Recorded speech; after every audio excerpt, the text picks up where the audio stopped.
Bapak Ibu, Assalamualaikum warahmatullahi wabarakatuh.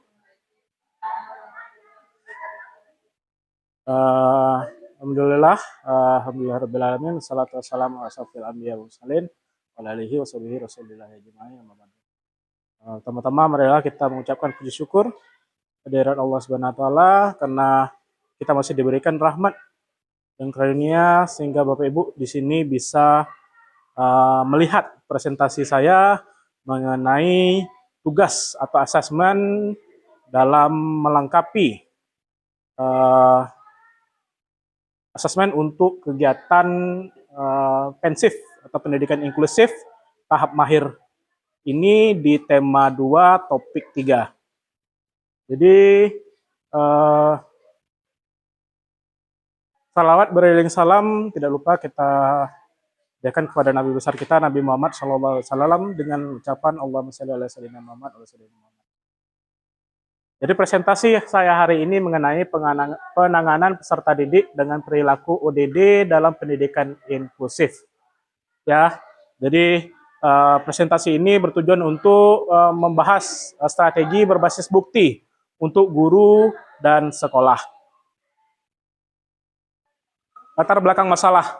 Jadi pertama, kita harus tahu bahwa tidak semua perilaku menentang adalah anak nakal.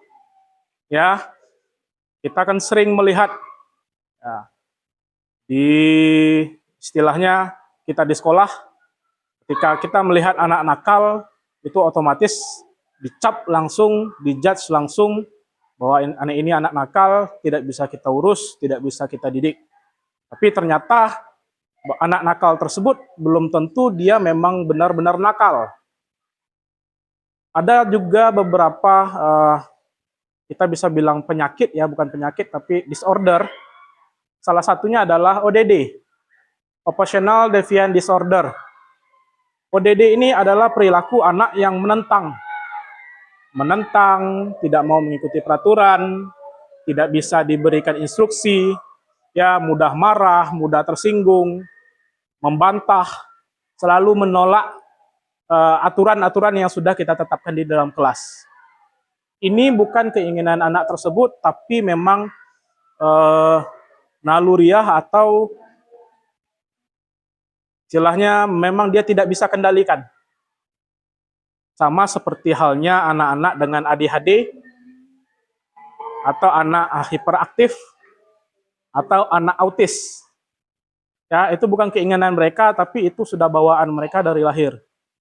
Nah, di sini kita akan menemukan atau mencari sebuah penelitian, mengumpulkan penelitian, dan kita akan melihat apa hasil dari penelitian tersebut, bagaimana cara kita mengatasi anak-anak dengan perilaku seperti ini. Ya, terus lanjut, Ibu. Jadi hasil presentasi ini tadi dibutuhkan pendekatan berbasis bukti penelitian untuk menangani peserta didik dengan perilaku ODD secara efektif. Itu latar belakang masalah kita. Kedua, pertanyaan penelitian. Nah, kita juga sering bertanya kan, kenapa, bagaimana strategi efektif untuk menangani anak-anak yang seperti ini? Ya, anak-anak dengan ODD atau dengan dengan disorder yang lain, contoh seperti autis atau tunarungu, tuna bicara. Bagaimana caranya? Apakah kita bisa langsung saja dengan pengetahuan kita yang terbatas, atau dengan insting naluriah kita sebagai seorang guru, langsung kita mentreatment atau langsung kita mengajari anak-anak seperti itu? Ternyata tidak. Kita harus tahu bagaimana strategi efektif untuk menangani peserta didik dengan perilaku tersebut di sekolah. Ya, terus pertanyaan ini akan menjadi fokus utama kita dalam pembahasan presentasi kali ini. Terus kita akan membahas juga bagaimana hasil penelitian ini dapat diterapkan dalam praktik pembelajaran yang inklusif. Nah, ketika kita membutuhkan cara atau strategi, bagaimana cara menangani anak-anak tersebut, kita harus pertama mengumpulkan bukti penelitian. Ya, ada 4 search atau 4 sumber bisa kita gunakan untuk mencari literatur atau penelitian-penelitian yang bisa kita gunakan untuk strategi menghadapi anak-anak yang seperti ini. Pertama yaitu membaca artikel literatur abu-abu, khususnya yang ada di Indonesia. Literatur abu-abu itu contohnya seperti jurnal-jurnal, ya jurnal-jurnal yang dikeluarkan oleh universitas-universitas yang ada di Indonesia. Bisa juga artikel-artikel yang dikeluarkan oleh guru-guru, terutama guru-guru yang melakukan penelitian tindakan kelas. Ya, itu bisa kita gunakan juga sebagai acuan untuk membuat strategi tersebut. Terus juga ada artikel-artikel yang dikeluarkan oleh contoh misal koran-koran atau juga media-media mainstream utama yang kita bisa dapat di internet. Kedua yaitu membaca systematic review dan meta-analisis. Ini sudah lebih ke ilmiahnya.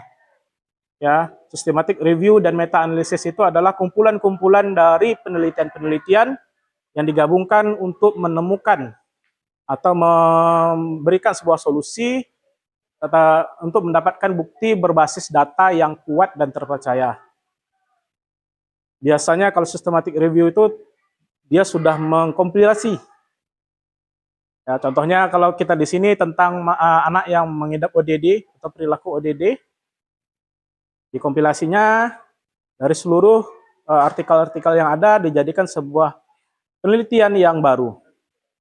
Terus ada kita bisa juga membandingkan temuan penelitian. Ya, ini juga masuk ke dalam meta-analisis. Penelitian-penelitian yang ada itu kita bandingkan dari literatur abu-abu dan juga penelitian-penelitian yang bersifat formal di perguruan tinggi. Terakhir kita bisa mencari sumber-sumber di Google Scholar, jurnal-jurnal inklusif, dan artikel-artikel ODD tersebut. Terus temuan utama dari penelitian. Jadi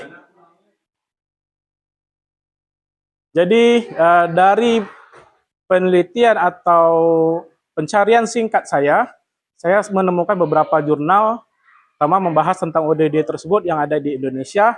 Terus juga ada systematic review tentang ODD tersebut.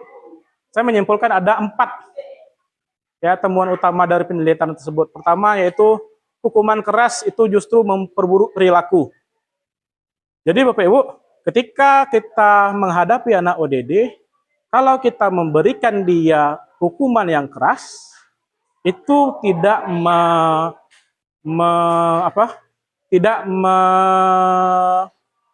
memperbaiki anak-anak tersebut, tapi malah memperparah.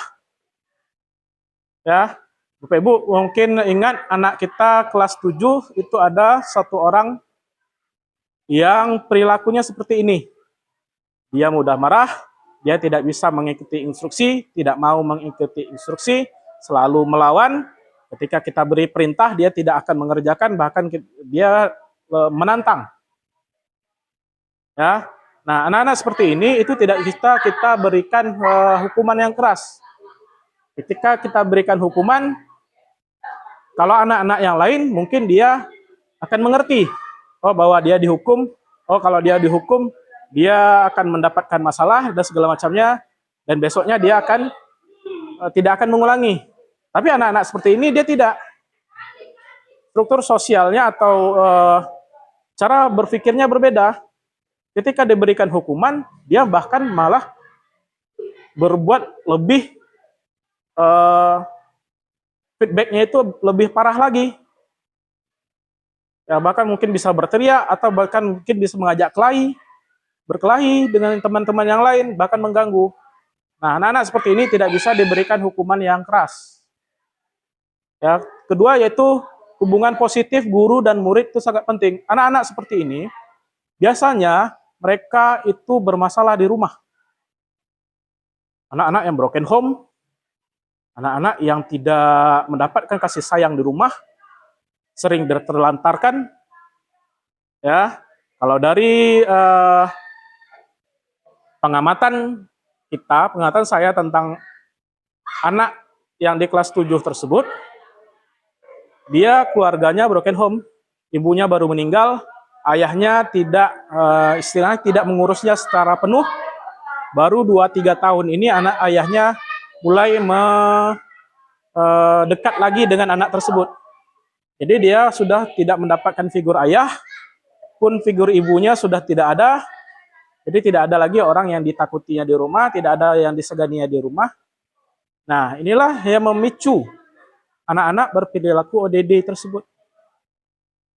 Ya, jadi ketika kita memarahi, berikan hukuman, dia di rumah tidak terbiasa seperti itu, tidak ada yang memberikan dia hukuman, sampai di sekolah kita berikan hukuman secara keras, ya feedback atau reboundnya itu adalah sangat tinggi. Kita tidak bisa memprediksi apa yang dia akan lakukan. Ya, dari wawancara dengan ayahnya, ketika dulu dia masih di SD, dia pernah bahkan melempar rumah orang dengan batu. Ya, mungkin dia kesal dengan orang rumah tersebut karena memarahinya atau gimana, dia lempar batu. Biasanya kan kalau anak-anak dimarahi, dia pulang nangis. Kalau dia enggak, dia feedbacknya itu di luar kontrol. Nah, jadi kita membutuhkan hubungan positif guru dan murid. Nah, ketika anak tidak mendapatkan sosok ayah, sosok ibu di rumah, ya dia berharap dia menemukan sosok itu di sekolah. Ya, Bapak Ibu guru menjadi pengganti ayah dan ibunya di rumah. Ini berat Bapak Ibu. Terus terang itu adalah sesuatu yang berat, cuman inilah tantangan yang harus kita hadapi ke depan. Pertama dengan anak-anak yang seperti ini, pertama dengan dunia yang sudah makin berkembang, dengan segala macam tingkah laku murid. Ya, kalau kita bisa membuat hubungan positif guru dan murid, ini akan sangat membantu anak-anak tersebut. Terus kita harus memberikan aturan yang konsisten dan jelas. Aturan yang kita sudah tetapkan ke mereka itu tidak boleh berubah-ubah. Itu harus konsisten dan juga jelas. Terakhir adalah reinforcement positif. Ya, reinforcement positif ini adalah terbukti efektif untuk menghadapi anak-anak yang berperilaku ODD. Reinforcement positif ini maksudnya adalah kita berikan pujian-pujian positif. Ketika dia sudah mulai mau mengikuti aturan, kita berikan pujian, kita berikan apresiasi positif ke anak tersebut. Ya, jadi berdasarkan kajian literatur dan sistematik review, ditemukan bahwa pendekatan berbasis bukti sangat penting dalam menangani peserta didik dengan perilaku ODD. Jadi penelitian ini menunjukkan pola yang konsisten tentang strategi yang efektif dan juga mana yang memperburuk kondisi anak tersebut. Oke, terima kasih Bapak Ibu.